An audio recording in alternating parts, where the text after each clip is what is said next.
I know what you're thinking.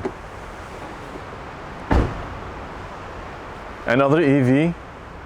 Your how many cylinders game on Instagram must have been a riot the past few weeks. Very funny. I have not changed my mind.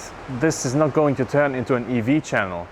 But fact is, when I ring up press offices and say, here's driving distilled, I like to test your 1,000,000 horsepower supercar, the answer usually is, driving what? But I like to look at it this way.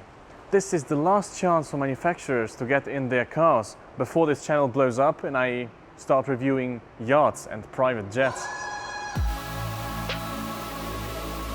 The ID3 is a funky looking thing, especially in this color, which is called Mk1 turquoise metallic. That is an interesting name. Mk1, or its generic name hydroxyprogesterone caparate, as I'm sure you know, is a medication designed to prevent preterm birth. Does this have something to do with the ID3's delay because its software wasn't ready? What do you think? You don't get this sort of automotive journalism on any other channel. Investigative automotive journalism. The sort that gets you killed. You might have seen the ID3 in pictures and been led to believe it is cute. Mk1 goldfish. It is massive. Its dimensions are not preposterous, but it rides on 20-inch wheels. It is trying to be cute though. When you unlock it, or it unlocks itself when you approach, because let's face it, you can't be bothered to fiddle with a key during a bank job. It swivels its eyes, it displays cutesy graphics with its rear lights, and the next step would be for it to flap its ears, or wag its tail. Although that's a bit silly. The ID3 is a bit different from the e-Niro I drove last week. While the Kia shares its underpinnings with petrol hybrid drivetrains, the ID3 was designed to be an EV from the ground up, and it shows. It is airy, bright. They made use of the space they had and they pushed the dashboard forwards. It is so far away, it feels like it would be more convenient to operate with the feet. Not that there are many controls anyway. Most of them are behind this touchscreen interface, and the few that are left are capacitive in nature.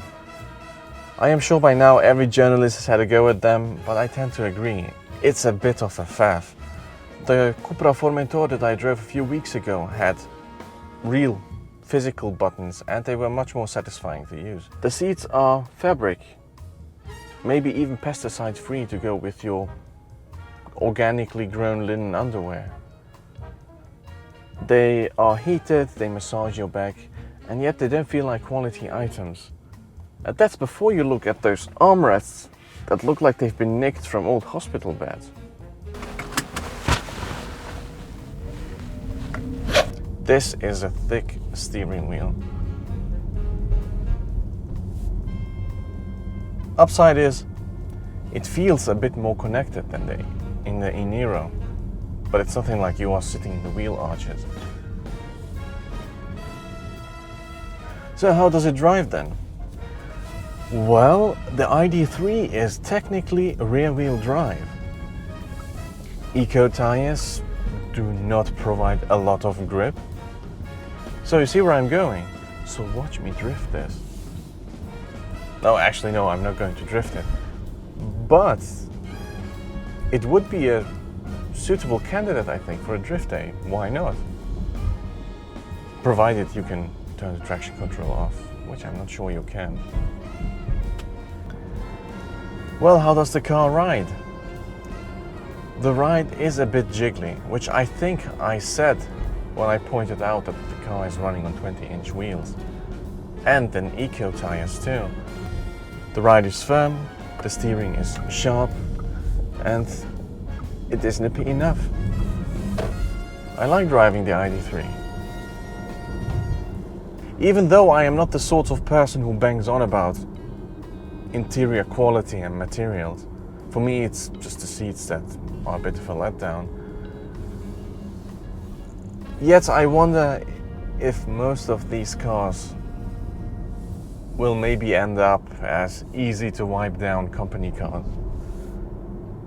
The ID3 looks very funky on the outside, but the interior does not match those funky looks.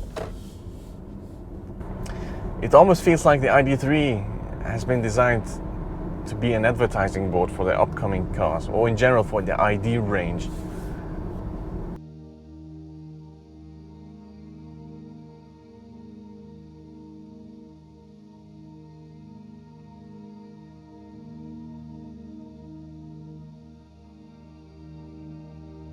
VW's ID3 is a fun take on the battery electric car and an adequate first effort.